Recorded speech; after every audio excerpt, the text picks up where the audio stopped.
Guys, आपको दुर्गा अष्टमी की ढेर सारी शुभकामनाएं। जैसा कि आप देख रहे हो, आज है दुर्गा अष्टमी एंड साथ में नवमी। तो दुर्गा अष्टमी और नवमी साथ में लगाई है। तो दुर्गा अष्टमी एंड नवमी में हम करते हैं कन्या पूजन। तो आज बात करते हैं कन्या पूजन की। हमें कन्या पूजन कैसे करना है, कब करना है, क्या करना है। तो जैसे बहुत सारे लोग कह रहे हैं ना, ये ग्रहण की वजह से एक डे एक्स्ट्रा बढ़ गया है। यानी जिस दिन हम सप्तमी मनाएंगे उस दिन बहुत सारे लोग षष्ठी मना रहे होंगे, जिस दिन हम अष्टमी मनाएंगे उस दिन बहुत सारे लोग सप्तमी मना रहे होंगे। फिर डजन अ मैटर, जहाँ पे हम 7-8 व्रत माता के रहते हैं तो एक व्रत एक्स्ट्रा ही सही माँ की सेवा के लिए। तो हम पूरे 9 डेज़ का व्रत कंप्लीट करेंगे। लेकिन जो लोग पहला और आखिरी रहते हैं वो लोग मोस्टली अष्टमी को ही कन्या भोग कराते हैं। बिकॉज अष्टमी को ही हवन वगैरह करा करके काल रात्रि मात्रा को यानी सप्तमी को और अष्टमी को बहुत सारे लोग कन्या का भोग लगाकर माता जी को घर से विसर्जन कर देते हैं। तो आप इस तरीके से भी कर सकते हैं। फाइनली जो लोग पूरे व्रत रहते हैं उनके लिए स्पेशली ये मैं एडवाइस करूँगी कि अगर आप पूरे व्रत रहते हो तो आप नवमी को ही मॉर्निंग में कन्या खिलाओ या फिर दशमी को कन्या खिलाओ। फिर उसके बाद माता को विदा करो, फिर आप आगे अपना व्रत का अर्पण करो। तो इस तरीके से आप कर सकते हो। तो अगर आप पहली बात तो अगर आप पहला आखिरी व्रत रह रहे हो तो आप अष्टमी को कन्या खिला दो। कन्या कोई भी खिला सकता है, ज़रूरी नहीं आप पूरे फास्ट रह रहे हो तब आप कन्या खिला रहे हो, या फिर आपने पहला और आखिरी व्रत रखा है इसलिए कन्या खिला रहे हो, या फिर कुछ भी। लेकिन अगर मतलब कन्या इन द सेंस आप अपनी विश से खिला सकते हो। अगर आपकी इच्छा है, भाव है माँ को घर बुलाने का, कन्या खिलाने का, तो आप नवरात्रि के 9 डेज़ में कभी भी खिला सकते हो। उसके लिए कोई ज़रूरी नहीं कि आप व्रत रखो, पूजा करो, पाठ करो। वो भी एक माँ की सेवा है। कुछ लोग इस तरीके से भी करते हैं बिकॉज वो प्रॉपर व्रत नहीं रह सकते, प्रॉपर चीज़ें नहीं कर सकते, तो वो कन्या खिलाकर ही अपना माँ का भाव पूरा करते हैं। देन आफ्टर बात करते हैं दूसरे लोगों की जो पहला और आखिरी रहते हैं।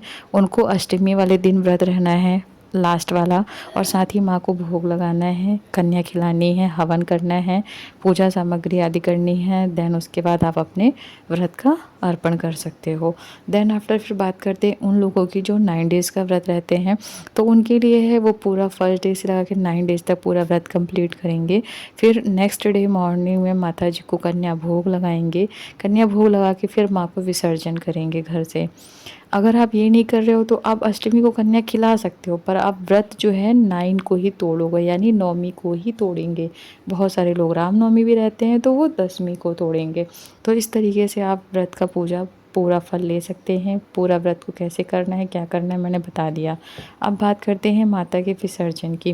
फर्स्टली आपने पहले दिन से जो नवरात्र में नवरात्रि बोई थी, यानी जौ बोए थे, कलश रखा था, उन सबको आप मंदिर में रहने देंगे। लेकिन जब आप कन्या खिलाएंगे तो उस जो माँ के मुख रूप नारियल रखा है आपने, उस नारियल को लेंगे, उसको तोड़ेंगे, माँ को विनती करेंगे कि माँ मैं अब यहाँ से उठा रहा हूँ क्योंकि आपको घर बुलाना है और इसका मुझे भोग चढ़ाना है, और इस जल से मुझे अपना पूरा घर शुद्ध करना है। फिर आप ये विनती करके वहाँ से नारियल उठा लीजिए, उसको तोड़ लीजिए, उसका जो जल निकले उसको अमृत के समान है पी भी लीजिए, प्रसाद में भी शामिल कर दीजिए, और उसको थोड़े से जल में मतलब बड़े से जल में ऐड करके पूरे घर में छिड़काव कर दीजिए। आपका पूरा घर शुद्ध हो जाएगा। क्योंकि ये 9 डेज से कलश की पूजा हो रही थी जिस पे ये नारियल था, तो कलश का पानी भी बहुत शुद्ध है, नारियल का भी। देन आफ्टर फिर हम इसको लेंगे, फोड़ेंगे और उसको रखेंगे प्रसाद रूप में सबको देने के लिए। उसके बाद हम फिर 9 कन्याओं को बुलाएंगे। 9 कन्याओं को बुलाकर 9 कन्याओं का आसन लगाएंगे। आसन बिल्कुल साफ़ सुथरा धुला होना चाहिए। जो भी आप घर में बेडशीट यूज़ करते हैं तो उनको बिल्कुल धो के साफ़ बिछानी है। अदरवाइज़ न्यू हो तो बहुत अच्छा, अगर न्यू नहीं है तो जो है उसको आप धुल के साफ़ करके बिछाएंगे। देन आफ्टर जहाँ बिछाएंगे वो पूरा घर आंगन नीट एंड क्लीन होना चाहिए। देन आफ्टर फिर माँ को बिठाने के लिए आप आसन लगाइए, चौकी पे माता के लिए थोड़ा सा आप अनाज, चावल, गेहूँ कुछ भी रख सकते हो। फिर उसमें माता जी की मूर्ति रखोगे जिसकी आप 9 डे से पूजा कर रहे हो। देन आफ्टर फिर वहाँ पे आप नीम का एक डंडी ला के रखेंगे। कहते हैं नीम की डंडी, नीम का पेड़ पे माँ रहती हैं, निमिया के डार मैया, ऐसे सॉन्ग भी है। तो माँ नीम के पेड़ पे रहती हैं, तो वो एक नीम की डाल यहाँ ला के रखनी है, आपको पूजा में शामिल करनी है। फिर वहाँ पे आपको लौंग कपूर जलाने हैं, वो भी पान का पत्ता लेना है, उसके ऊपर आपको ये सारी चीज़ें रखनी है, पूजा की सारी सामग्री रखनी है, बताशे वगैरह फल फूल सब वहाँ पे आप रख लेंगे। फिर सारी 9 कन्याओं को बुलाएंगे, यानी 9 देवियों को बुलाएंगे, उनको उनके आसन पे बिठाएंगे। बीच में एक लगुला बिठाएंगे, लगुला यानी लंगूर, जो भगवान भैरव बाबा बटुक के वहाँ पे विराजमान होते हैं। तो उनको बिठाएंगे। देन आफ्टर फिर कन्याओं का पूजन पाठन करेंगे। जब पूजन पाठन करना स्टार्ट करेंगे तो सारी कन्याओं को पैर धुलेंगे, पैर किसी भी बर्तन में धुलवा लीजिए। उसके बाद सबको शुद्ध घी से टीका करेंगे। फिर उस पर कुमकुम, रोली, सिंदूर जो आपको लगाना है वो लगाइए। फिर अक्षत लगाइए। फिर माँ को चुनरी पहनाइए। फिर माँ को हाथ में कलावा बांधिए। फिर अगर चूड़ी आप पहनाना चाहते हो चूड़ी पहना दो। सुहाग का सामान देना चाहते हो जैसे आलता हो गया लगा दीजिए, मेहंदी लगा दीजिए, या आलता से ही उनके हाथों को सजा दीजिए, माला पहना दीजिए फूल वाली, या आपको जो भी कर सकते हो आप वो कर लो। ये आपके भाव पे है। अगर आपके पास है तो कर लो, नहीं है तो एक एक फूल किसी की प्लेट में रख सकते हो। वो किसी चीज़ का भी फूल हो सकता है, गेंदा, गुड़हल, गुलाब। फिर ये आप कर लो। देन आफ्टर फिर आपको सारी कन्याओं का भोग लगाना स्टार्ट करना है। सबकी प्लेट्स रखिए, पानी रखिए, साथ में भोग लगाना स्टार्ट करिए। भोग में आप दही जलेबी भी खिला सकते हो, हलवा पूड़ी भी खिला सकते हो, खीर पूड़ी भी खिला सकते हो। बाकी आप पूरे 56 भोग भी खिला सकते हो, ये आप पे डिपेंड करता है। माँ तो भाव की भूखी हैं, भाव में आप उनको जो भी दे दोगे वो स्वीकार कर लेंगी। तो इस तरीके से फिर आपको कन्या को भोग कराना है। भोग कराने के बाद जब कन्या को आप भोग लगा देंगे, फिर कन्याओं से थोड़ा सा सबकी प्लेट से थोड़ा थोड़ा सा ले लेंगे, और उसको जो आपने माता जी के सामने पान के पत्ते पे हवन का सारा डिटेल तैयार किया है, उसको जब आप जलाएंगे लौंग कपूर, तो उसमें वो भोजन का अर्पण देंगे माँ को। और उसके बाद उसको थोड़ा सा जल के साथ में छींटे देंगे, और फिर माता जी को प्रणाम करेंगे और माता जी से बोलेंगे माता जी आप भोग स्वीकार करिए। फिर माता जी को भोग लगाएंगे। सारी कन्याएं 9 की 9 आप यहाँ खा लेंगी, भोग लगा लेंगी, और बहुत हँसी खुशी मन से आपको चीज़ें करनी। बिल्कुल पूरा माहौल एकदम मंत्रमुग्ध होना चाहिए। घर में म्यूज़िक हो रहा है, सब दौड़ रहे हैं, भाग रहे हैं, हंस रहे हैं, मुस्कुरा रहे हैं, खेल रहे हैं। इस तरीके से आप करोगे ना, माँ सिर्फ भाव भाव देखती हैं। आप उनको कुछ भी मत दीजिए, आप भाव से उनको करिए ना, वो आपके भाव पे आएंगी। माँ भाव की भूखी हैं। तो फिर इस तरीके से आपको करना है। देन आफ्टर अगर आप बच्चों को कुछ गिफ्ट देना चाहते हैं तो वो दे दीजिए। पैसे भी हो सकते हैं, फल भी हो सकता है, फ्रूट भी हो सकते हैं, या फिर कोई भी गिफ्ट आइटम हो सकता है जो माता जी को दे सकते हैं। उसमें आपके बच्चों के हेयर बैंड, कंगन, चूड़ी, लंच बॉक्स, स्टडी मटेरियल में कुछ भी हो गया, इस तरीके की चीज़ें आप दे सकते हो। फिर माँ को अपने भाव से घर से विदा करिए। माँ को प्रार्थना करिए, माँ आपको हमारी पूजा कैसे लगी, हमारा भोग कैसे लगा।